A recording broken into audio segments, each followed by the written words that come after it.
8월 7일 금요일 오늘 주시는 하나님의 말씀입니다.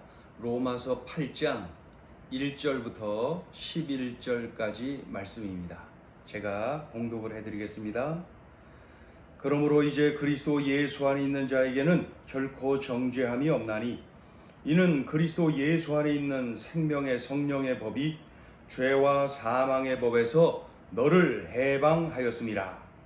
율법이 육신으로 말미암아 연약하여 할 수 없는 그것을 하나님은 하시나니 곧 죄로 말미암아 자기 아들을 죄 있는 육신의 모양으로 보내어 육신의 죄를 정하사 육신을 따르지 않고 그 영을 따라 행하는 우리에게 율법의 요구가 이루어지게 하려 하심이라.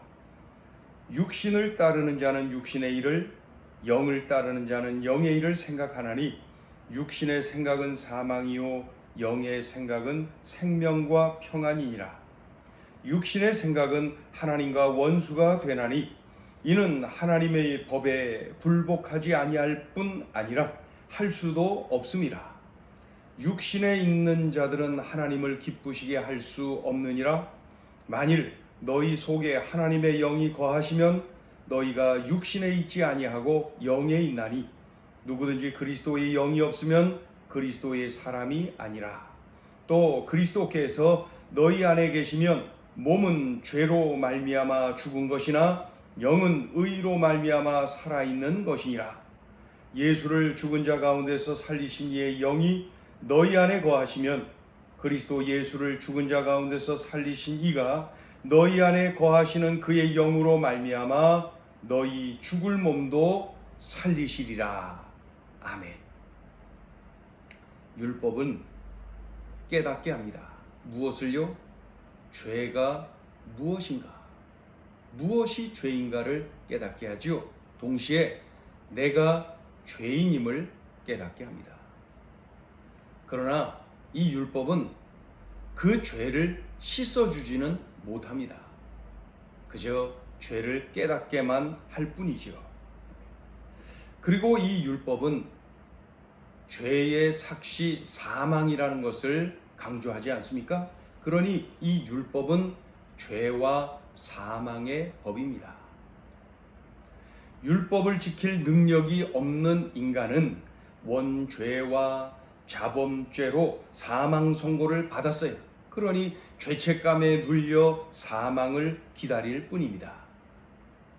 그러나 우리를 창조하신 하나님, 우리를 사랑하시는 하나님이 죄 없는 외아들 예수 그리스도를 보내셔서 우리의 죄값을 대신해서 지불하도록 하셨어요. 기억나죠? 속량의 은혜. 값을 대신 지불해 준 거예요. 속량. 또 제물이 되어서 나의 죄를 다 전가받고 대신 죽어 주시도록 하셨어요. 기억나시죠? 화목 제물의 은혜 아닙니까? 이러한 사실을 믿고 예수 그리스도를 생명의 구원자요 인생의 주인으로 영접한 사람은 성령께서 영원한 생명으로 인도하십니다. 하나님의 뜻에 순종하도록 성령께서 도와주십니다. 그리고 예수님의 십자가의 은혜로 죄 사함, 바로 이 죄 문제를 해결받았음을 성령께서 확신하도록 도와주십니다. 예수님의 부활로 나도 장차 부활할 것을 성령께서 확신하도록 도와주십니다. 사망의 문제를 해결받았음을 성령께서 확신하도록 도와주십니다.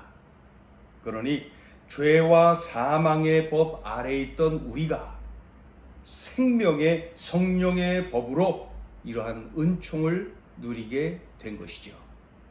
오늘 본문이 바로 그러한 내용입니다. 자, 오늘 주시는 메시지입니다. 첫째, 인간은 연약한 존재이다. 인간은 연약한 존재이다. 원죄를 가지고 태어났어요. 자범죄를 매일 범합니다. 그로 인해서 영벌에 처합니다.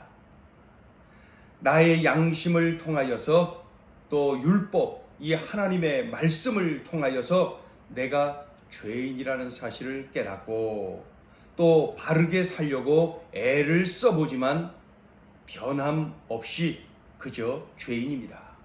그로 인하여서 영벌에 처할 수밖에 없는 것이죠. 죄의 삭은 사망이니 말입니다. 연약한 인간은 이와 같이 죄의 문제, 사망의 문제 어느 하나도 해결을 할 수가 없습니다. 인간은 연약한 존재입니다. 이 문제뿐만 아니라 내 자신이 얼마나 연약한지를 우린 삶 속에서 많이 깨닫지 않습니까? 그렇게 철저하게 다짐을 해놓고도 지키지 못하는 나 자신을 수시로 보지 않습니까? 결단하고 또 결단하면서도 지키지 못하는 나 자신을 수시로 만나지요. 인간은 연약한 존재입니다. 자, 둘째 주시는 메시지입니다. 예수님이 해답이시다. 십자가에서 속량해 주셨어요. 속량의 은혜, 값을 대신 지불해 주신 거죠. 또 십자가에서 이 화목 제물의 은혜를 베풀어 주셨어요. 나의 죄를 다 전가받아서 대신 죽어 주셨어요. 제물이 되어 주셨어요. 바로 이렇게 속량의 은혜, 화목 제물의 은혜를 베풀어 주셨어요. 그리하여서 어떻게 됐어요? 나의 죄 문제를 해결해 주셨어요. 내가 할 수 없었던 이 죄 문제를 해결해 주신 거예요. 그리하여서 이 죄 사함 받은 감격을 우리가 누리며 사는 것 아닙니까? 또 부활하셔서 부활의 첫 열매가 되셔서 우리가 장차 부활할 것을 알려주셨어요. 또 사망의 문제를 해결해 주신 것이죠. 사망의 문제를 해결함을 받은 우리는 바로 이렇게 영생을 누리게 된 것이죠. 우리가 해결할 수 없는, 연약한 인간이 해결할 수 없는 죄 문제, 사망의 문제, 우리 주님이 해결해 주셨어요. 그래서 죄사함 받고 영생을 누리도록 해 주신 것 아닙니까? 그러니 예수님이 해답이십니다. 누구든지 예수님을 생명의 구원자요 인생의 주인님으로 영접하는 그 사람은 바로 이렇게 죄 문제를 해결받고 사망의 문제를 해결받습니다. 달리 표현하면 죄 용서를 받고 영원한 생명을 누리게 되는 것이죠. 맞지요? 예수님이 해답이십니다. 이 말씀을 내 삶에 적용해 보세요. 예수님이 해답이십니다. 자, 셋째 주시는 메시지입니다. 성령 충만을 사모하라. 성령 충만을 사모하라. 하나님의 영, 이 성령께서 도와주십니다. 예수님을 영접하도록 도와주십니다. 죄와 사망의 문제를 해결해 주시고 죄사함 받고 영생을 얻었음을 확신하도록 도와주십니다. 그러니 내가 성령으로 충만할 때 이런 확신이 흘러넘쳐요. 좋죠? 그래서 성령 충만해야 됩니다. 구원받은 하나님의 백성, 영생을 얻은 하나님의 자녀로 담대하고 기쁨을 누리며 살아갈 수 있도록 성령께서 도와주십니다. 그러니 내가 성령으로 충만할 때 이러한 담대함과 기쁨이 흘러넘칩니다. 성령 충만해야 됩니다. 그리고 내가 만난 예수님을 증거하여서 많은 사람들을 예수님께로 인도하여 구원받도록 하는 그 일에 성령께서 나를 사용하십니다. 성령께서 나를 힘을 주시고 도와주시는 거죠. 그래서 그 엄청난 일에 도구로 쓰임받도록 하시는 거예요. 그러니 내가 성령으로 충만하면 이 거룩한 사역의 도구로 쓰임받는 멋진 인생을 살게 되는 것입니다. 그러니 우리들은 참으로 주님 부르시는 그날까지, 부름받는 그날까지 놓치지 말아야 될 기도 제목이 주여 오늘도 내게 성령을 부어주옵소서. 성령 충만하여서 이러한 구원의 확신, 구원의 감격, 그리고 늘 주님으로 인한 담대함, 기쁨을 누리며 살게 하시고, 그리고 성령 충만하여서 참으로 많은 사람들 구원의 길로 인도하는 도구로 쓰임받게 하여 주옵소서.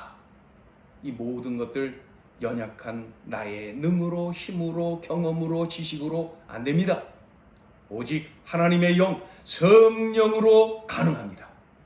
그러니 오늘도 내일도 우리들이 놓지 말아야 될 기도 제목, 성령 충만.